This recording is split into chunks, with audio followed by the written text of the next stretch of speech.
Tempat pertama yang dituju oleh beliau adalah kota Mekah, yang merupakan pusat peradaban Islam dan tempat berhimpunnya para ulama dan sholihin yang berdatangan dari seluruh penjuru dunia untuk memperdalam berbagai cabang ilmu-ilmu agama. Namun setelah berbulan-bulan tinggal di Mekah, beliau belum juga berhasil menemukan orang yang dimaksud.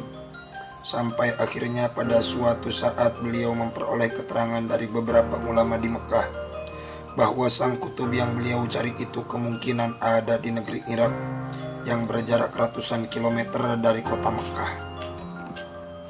Sesampainya di Irak, dengan tidak membuang-buang waktu, segeralah beliau bertanya ke sana ke sini tentang seorang wali kutub yang beliau cari kepada setiap ulama dan masyaikh yang berhasil beliau temui.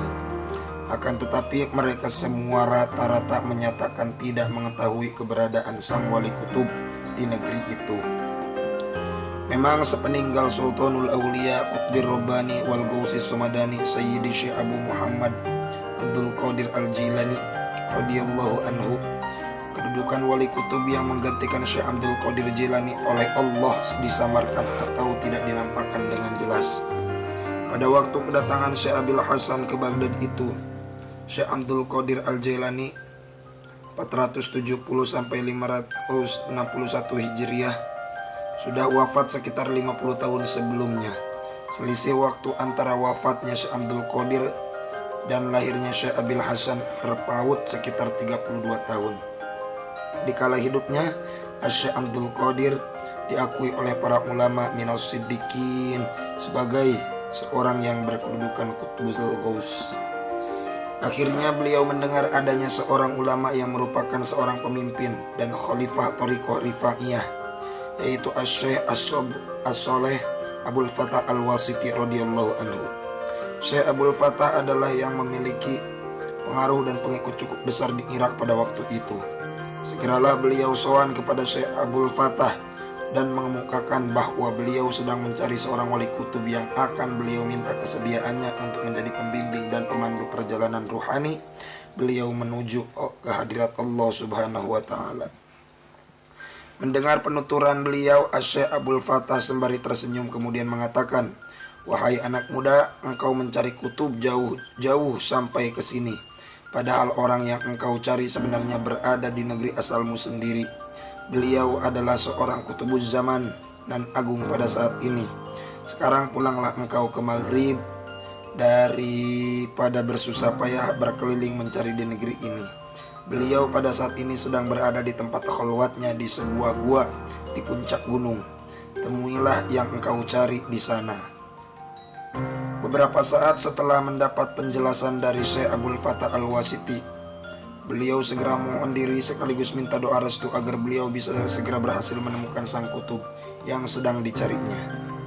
Sesampainya di Maroko, beliau langsung menuju desa Gomaroh, tempat di mana beliau dilahirkan. Tidak berapa lama kemudian, beliau segera bertanya-tanya kepada penduduk setempat maupun setiap pendatang di manakah tinggalnya sang kutub. Hampir setiap orang yang beliau temui selalu ditanyai tentang keberadaan sang kutub. Akhirnya, setelah lama mencari, didapatlah keterangan bahwa orang yang dimaksud adalah Syekh Abul Fatah. Tiada lain adalah Syekh As-Shaleh Al-Qutub Al-Ghaus Asy-Syarif Abu Muhammad Abdussalam bin Masisi Al-Hasani, yang pada saat itu sedang berada di tempat pertapaannya di suatu gua yang letaknya di puncak sebuah gunung di padang. Demi mendengar keterangan itu, sama seperti yang dijelaskan oleh Syekh Abul Fatah Al-Wasiti Al-Iraqi, segera saja beliau menuju tempat yang ditunjukkan itu. Setelah melakukan perjalanan yang memakan waktu beberapa hari, akhirnya ditemukanlah gunung yang dimaksud. Beliau segera mendaki gunung itu dan menuju ke puncaknya. Dan memang benar adanya di puncak gunung tersebut terdapat sebuah gua. Sebelum beliau melanjutkan perjalanannya untuk naik ke gua itu, beliau berhenti di sebuah mata air yang terdapat di bawah gua tersebut. Selanjutnya beliau lalu mandi di pancuran mata air itu. Hal ini beliau lakukan semata-mata demi untuk memberikan penghormatan serta untuk mengagungkan sang kutub sebagai salah seorang yang memiliki derajat kemuliaan dan keagungan di sisi Rabbul Alamin. Di samping juga sebagai seorang calon guru beliau, Setelah selesai mandi, beliau merasakan betapa seluruh ilmu dan amal beliau seakan luruh berguguran. Dan seketika itu pula beliau merasakan kini dirinya menjadi seorang yang benar-benar fakir dari ilmu dan amal.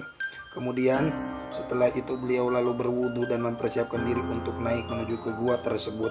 Dengan penuh rasa tawadu dan rendah diri, beliau mulai mengangkat kaki untuk keluar dari mata air itu. Namun entah datang dari arah mana, tiba-tiba datang seorang yang tampak sudah lanjut usia. Orang tersebut mengenakan pakaian yang amat sederhana. Bajunya penuh dengan tambalan sebagai penutup kepala. Orang sepuh itu mengenakan songkok yang terbuat dari anyaman jerami.